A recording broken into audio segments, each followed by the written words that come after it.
All right, let's look at this daily problem. I don't know about you, but the first thing I see is this guy's about to queen this pawn by playing knight to e1 and then f1 equals queen. So we need to do something, and we need to do something fast. So the thing is, we can't double on the 7th rank to check this guy. If we could play this rook mysteriously to the 7th rank and then rook takes pawn, that's checkmate. Okay, that's the number one thing. I see he's going to queen. I see we have a checkmating attack. We can't do something like, say, rook takes pawn, because he could do something else. We'd play rook on d1 to d7, threatening this checkmate. He'd just go rook to a8, and we're not going to checkmate him. Sorry, that's just the way it is. But we need to see one of the ways you can tell what you need to do easily. You could sit here and for 30 minutes and calculate every variation, but that's not, number one, easy, and number two, it's not very fast because it's not efficient. Now I'm going to teach you a technique that I call the brute force technique. The brute force technique will tell us what we need to do because it's going to showcase what kind of vacancy squares are available that have to be covered by white pieces. So one of the things we could do is play the what if game. What if I go b5 check, king a5 is forced, this is his only move. Rook takes pawn check, the only move is king to b4. Now clearly we cannot play rook to b4 check, rook to d4 check, because he'll play bishop takes rook and on that. But we have this magnificent c3 check. Okay, so our rook is here. b5 check, king a5. Rook takes pawn check, king b4, c3 check. He now has two squares he can go. c4 or c5. Now, again, this rook cannot check on d4 or d5 because those are just instant captures for the black army. So we can check him with this rook on c7 and attacks him on either c5 or c4.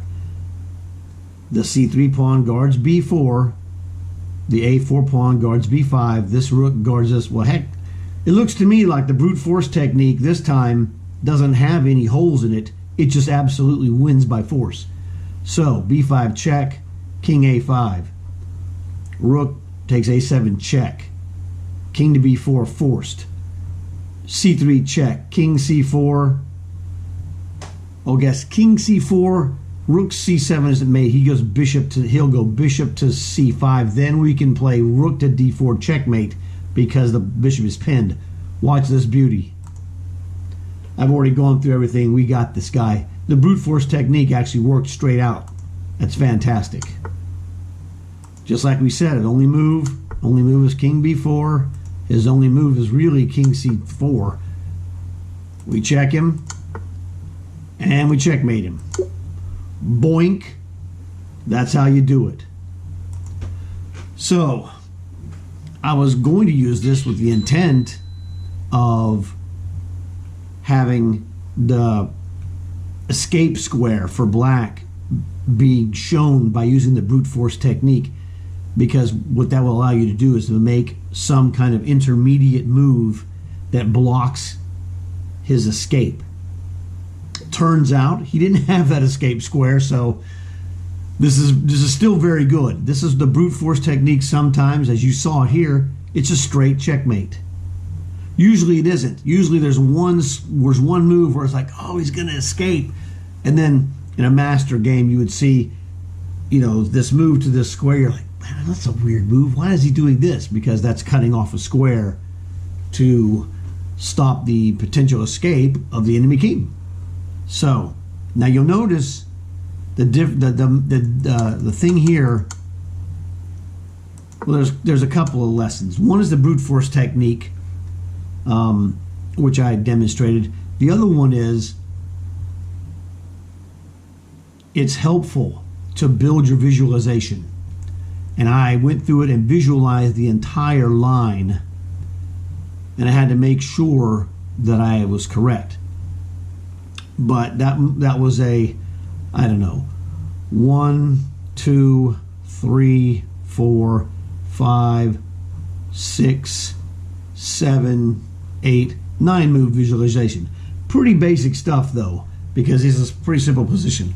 So that was a 9 move visualization. Now the beautiful thing is, this was a straightforward checkmating attack. So if you don't visualize all 9 moves, maybe you get 4 or 5. That's fine. You don't really need all of them. But if you get that, this is the thing, you're working on increasing your visualization ability. This problem was a unique problem that you didn't have to have the 9 move visualization ability to win it, because it's fairly basic and it's pretty linear. You just go A, B, C, D, E, F, G, H, I, okay, and that's the deal. And you'll note letter I is the 9th letter. But you see these moves are obvious. So as the more you can visualize, that's showing you your strength. And if you get to a point where, okay, you visualize 3, that's great. If you got 5, that's also great. If that's as far as you got, don't worry about it. Go back and look at this dude and go, okay, I need to work on this. Be calm, close your eyes, work on trying to remember what is going on.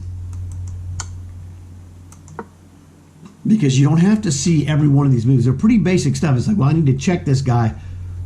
This is easy because if we don't continue in checking this guy and checkmate him, he's going to play knight E1 and it's game over for us. We're going to lose. So this is it's a sink or swim.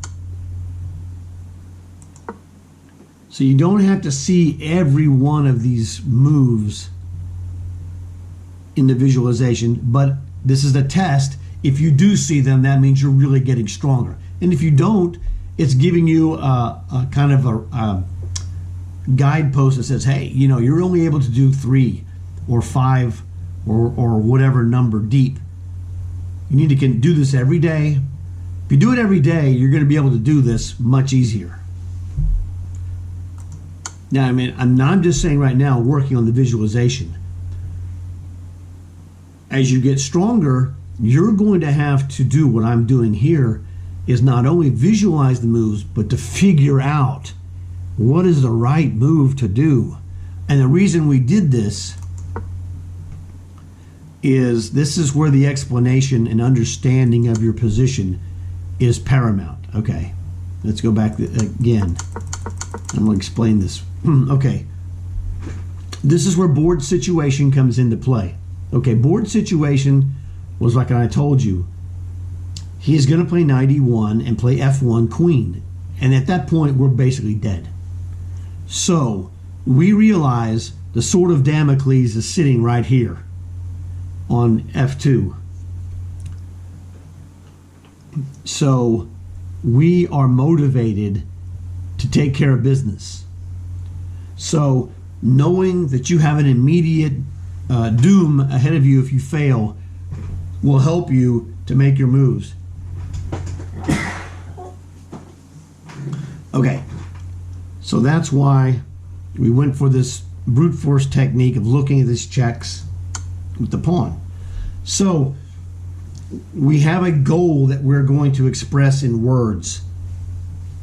Okay, I need to be checking this king, attacking this king forcefully to checkmate him, or we lose. So you need to have a concrete definition of what you need to do. You'll often hear of it as a plan. I need to have the plan. The plan is I've got to checkmate this guy with specific checking and forcing moves. You cannot go into your game and say, well, I have the plan. My plan is to checkmate my opponent. You have to have a generalized plan, but it needs to be built upon a foundation of understanding. You can't just, the phrase is platitude. You cannot make your plan based upon platitudes. I'm going to checkmate him. That doesn't work. We had a specific checkmate plan. We're going to attack his king, we're going to harass his king, and move forward with the plan to checkmate him. That's our only choice. All right, this is not just some kind of, we don't just say words just to hear the words. That's not how you do it. You have a specific purpose.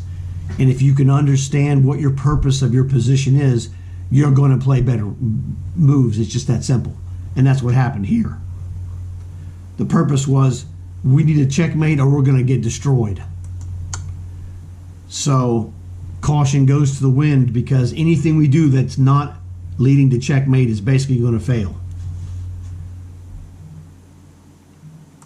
So we're harassing this guy, taking the squares from his king one by one, essentially, which is fine.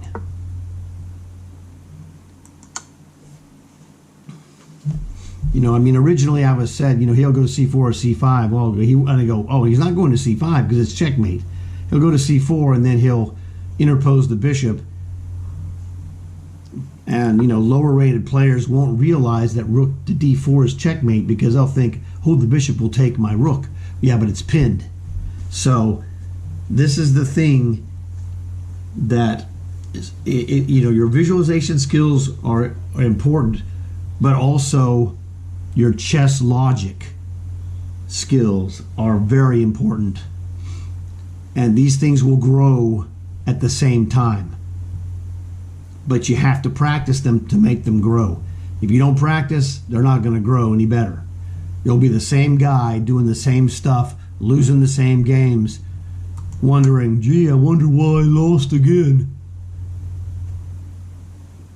So that's why these problems are so important. When you're done with this problem, go look at my other problems that are like this.